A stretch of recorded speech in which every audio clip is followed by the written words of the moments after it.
మార్కెట్లో దొరికే tomato rice పౌడర్తో మరి కాస్త టేస్టీగా టమోటా రైస్ని ఎలా తయారు చేసుకోవాలో ఈ వీడియోలో చూసేద్దాం. ఇందుకోసం స్టవ్ మీద ఒక పెనం పెట్టుకొని కొద్దిగా ఆయిల్ వేసుకొని 5-6 జీడిపప్పు ముక్కల్ని అలాగే పోపు దినుసులు అన్నింటినీ వేసుకొని క్రిస్పీగా అయ్యేంత వరకు వేయించుకోవాలి.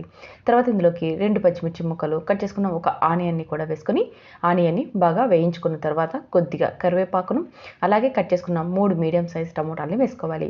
టమోటాలని చాలా చిన్న ముక్కలుగా కట్ చేసి వేసుకోవాలి. ఈ టమోటాలని సాఫ్ట్గా అయ్యేంత వరకు మగ్గించుకోవాలి. తర్వాత ఇందులోకి 2 స్పూన్స్ టమోటా రైస్ పౌడర్ని వేసేసుకోవాలి. తర్వాత ఇదంతా బాగా కలిసేలాగా 1 నిమిషం పాటు లో ఫ్లేమ్లో వేయించుకోవాలి. మనకి ఈ మసాలా అంతా కూడా కాస్త వేగితే టేస్ట్ చాలా బాగుంటుంది. తర్వాత ముందుగానే ప్రిపేర్ చేసి పెట్టుకున్న రైస్ని రుచికి సరిపడా ఉప్పును కూడా వేసేసుకొని కొద్దిగా కొత్తిమీర తరుగును కూడా వేసేసుకొని ఇదంతా బాగా కలిసేలాగా మరొక 5 నిమిషాలు బాగా వేయించుకున్నామంటే టమోటా రైస్ రెడీ. చాలా బాగుంటుంది. ఒకసారి నేను చేసిన విధానంలో ట్రై చేసి టేస్ట్ చేసి నచ్చితే లైక్ చేయండి, షేర్ చేయండి.